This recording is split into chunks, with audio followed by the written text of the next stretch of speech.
The banking system, or the banksters or gangsters or whatever you want to call them, have collectively, through thousands of years, have set up a situation where they can manipulate people to superimpose a legal system that is not based entirely on law, it's based on commerce. And as we'll get into it, I'll explain that we are not operating in a common law system anymore, although the common law is still here and we need to understand how to access it and how to use it to our advantage. But most people, unfortunately, are so ignorant of what the law is or what the codes are or what the statutes actually say and how they particularly apply to them. They just are used to functioning in a consensus reality that, oh, well, you know, at 18 or 16, everyone gets a driver's license, and, you know, when I work, everyone fills out a 1040 IRS tax form, or because he said, or because your parents said, or because your parents were particularly indoctrinated in a system where everyone is functioning perpetually in this let's pretend game. The whole system is set up about one thing: money. Because the banks, through their politicians and legislational system, they set up a body of laws to further extract money, or set up a system that money is always flowing up. It's being extracted out of your bodies, out of your sweat equity, out of your labor. So the whole thing is based about one thing: commerce. And the system that we operate, if you understand Admiralty, it's a very esoteric system, because the banking has been operating longer than 6,000 years, probably longer than recorded history, longer than the Code of Hammurabi, etc. But the mother is a vessel, or all of us are vessels, because our bodies are a warehouse, and you live within the confines of your skin if you take the concept that you're a spiritual being. Okay, so it's an energy vessel. So the mother is a vessel delivering a product, swimming down the rivers of the birth canal, and you know, it's delivered to the dock, or the dock door. And what is it? It's delivery of a human resource, because that's all we're considered. And we're talking about money. You're a human resource. So what is money? It's energy. That's all it is. The system is set up that it's the control and flow of energy from generally the bottom up, the basis of the foundation of the people, up into the hands of the bankers that further perpetuate and dictate more laws to further extract money. And we'll demonstrate this in just a moment. Looking for something on Google? You can search the web with real and organic search results, and do it without anyone tracking your activity or data. We ourselves use Atlas VPN to protect our data online. Atlas VPN is more than just any other VPN. It blocks all malicious links, ads, and trackers, and notifies you when someone is trying to spy on or steal your data. If you want to grab Atlas VPN, they have a great deal going on right now for just $1.83 a month and 3 months extra for free. We've provided a link in the description you can use to grab this deal. Try it out with a 30-day money-back guarantee. Not only does it protect your data, it also keeps your searches completely private. Also, protect unlimited devices at once. No limits are set. One subscription only for the best price. That's why we use Atlas. Oh, did we forget to mention it saves you a lot of money booking online? It's that easy. Grab Atlas VPN using the link in the description and secure your data today. So battery is pretty much what we're considered, if anyone has seen The Matrix. You know, our bodies are a vessel. It's where we store the energy. We eat food, its energy is transmuted from the sun, it goes up the food chain if you study biology, and the energy is stored in our fat cells. Well, take a look at this. A nursery, in essence, if we're talking to the world of Admiralty and the ship pulling into the dock and getting the port, coming into port, and we're getting all this paperwork, and it's all about money, the nursery is an energy farm or a monetary farm. It's a production house, kind of like The Matrix. You know, so we're going to go into some definitions from the Law Dictionary, what these terms mean. And I'm not making any of this up. If you look in Ballantines Law Dictionary, a human being is a monster. So that's what, you know, when you walk into court, this is how they're looking at you. Let's take a look at what monster says. A monster is a human being by birth, but in some part resembling a lower animal. A monster hath no inherent blood, and cannot be the heir to any land, albeit it be brought forth in marriage. Okay, so what are we talking about here? Are we talking about a human being, which is in the law of Admiralty or the law of banking? We're talking about a let's pretend game. This guy, it's on a piece of paper only. That's the certificate of live birth. That's the B/6. That's the let's pretend game. The construct that is law has two kinds of people. You know, in fact, a spiritual being isn't it? You won't find a spiritual being in a law dictionary, but you'll find the definition of a person. But peculiar enough, the definition of a person, they try to get you caught up with a natural person. But how do you define a word with its own word? That's a peculiarity in itself. So, person includes a natural person, a firm, a co-partnership, or an association, or a limited liability company or corporation. The entire essence of the Let's Pretend game is to get you to be one of these things, a corporation functioning in a state of fascism, in a limited liability world, a Let's Pretend game, where no one takes responsibility for their actions. So we get into the construct of what the physical world versus the legal world is. You have the world of land, which they try to superimpose this matrix body over, of the world of admiralty.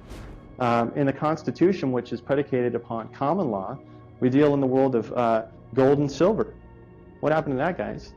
You know, now we're dealing with Federal Reserve notes, which a note, by definition, is evidence of a debt. And anyone heard of national debt? Or how about income tax? You know, all income tax does is go to pay national debt. It doesn't pay the streets. It goes to pay the national debt with the Federal Reserve. And the Federal Reserve came into act in 1913. And that's a whole story in itself. And the taxes that are generated as a result of using Federal Reserve notes, who collects that? The IRS. When were they started? The same year as the Federal Reserve, 1913. But guess where the IRS is based out of, guys? Puerto Rico. It's not even an agency of the United States government. You know, that's a whole story in itself. So all money in society nowadays is generated as a result of your potential and what you put into the system. Because Federal Reserve notes, they have no value whatsoever. They're backed entirely on the full faith and credit of the U.S. population. So without you backing these things up, they have no value at all. So in order for you to use this money in society, you have to get up and work every day and put something into the system. And what you reap, you'll sow. The system cannot perpetuate itself without you. So what is the vehicle that is the courthouse? These entities or institutions or systems are the primary method or modality, or one of the primary methods or modalities by which your sweat equity is extracted out of you on a consistent basis. Traffic tickets and parking tickets are the #1 generators of indirect taxation or revenue in the state of California. Period. If you look at the numbers, you will be appalled. So check this out. You have a courthouse, Masonic Lodge. Looks kind of similar, right? Courthouse, Masonic Lodge. You have a courthouse, and you have a Masonic Lodge. Okay, you have a judge, and you have his gavel, right? What is this? A Masonic gavel. So what I'm trying to say, and I'm not going to get into a big Masonic presentation here, I'm just setting you up or to inspire you all to do a little investigation as to what the system that we're operating under today is founded upon. Who were the founders? Who were the founding fathers really? Were they a great bunch of guys, as we were told in our history classes?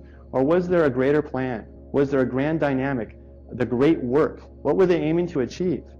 And if you do a little investigation, you'll find out that it's about one thing: business. But where does all the money go? Marvin Breyer, and that's the man that found out. Marvin Breyer is an I don't want to say Bank of America employee, but he worked for one of their subsidiaries, and he's a COBOL programmer. And he's the guy that designed the foundational computer systems, or the code that transfers all money and etc. and balances the books at the end of each day. So what Marvin did is he did a little homework. He tracked the money that was being raised from the court, and where all the funds and all the money that he was paying into the court system for fines or just court docket filings, all going into slush funds, guys, without exception. If you track the funds that are paid to the court, the funds are going into different accounts as opposed to where they're mandated by legislature. Instead, they go into private accounts associated with the Judges Association. However, it's really interesting about what the Judges Associations are. And you can look at any court system in America, namely, we like to particularly look at Los Angeles because a lot of us are originally from there, done a lot of investigation over there. But the Judges Association, if you talk to them, try to find out who they are, they're allegedly a tax-exempt organization. However, they're not registered at all with the IRS. Period. They fall under a 508 category. The IRS turns a complete blind eye to the fact that they haven't properly registered, but they're amassing tons of these funds. Okay? So, but you'll find out why. You go to tax court, or you go to court based on willful failure to file, or you're not paying your fair share, etc. Why you bring in proper legal arguments or issues as a matter of law, and they throw you into the wood chipper. Why? Because they're all working in harmony together, in concert. Okay, so the Judges Association, what do these guys do? They raise bonds. They create debt without taxpayer approval. So the money that is paid to the Judges Association is used to pay off anonymous bonds. Okay? The anonymous bonds are issued through Merrill Lynch and other associations. And we have paperwork that demonstrates this. Marvin got a judge thrown in jail and some prosecuting attorneys, and there's more on the way. Because, you know, you ever heard of judicial immunity? You don't sue the judge, you sue his association. Or you find the evidence of the wrongdoing through Public Records Act request, or you trace the money on the check. And then you present the data to the grand jury, and they got to investigate it. And then they got a problem. So as a result, Credit Suisse and Bank of America are the primary underwriters on those bonds. And a company by the name of DTC, Department of Trust Corporation, controls the bonds. But guess what? DTC is ran by the Federal Reserve board members. If you take a look at who's on the payroll, it's all a complex matrix. And how do they want you to pay? You're not using gold or silver to pay at the courts. I tried to pay them. They don't take the stuff. I've tried to use all kinds of stuff at the courts, guys, but they want that Federal Reserve note product, a private product that's, you know, set up under a sham situation, 1913, set up the same time as the IRS, 1913, and there's some other agencies which I won't mention that were set up in 1913 too, which is a little kooky.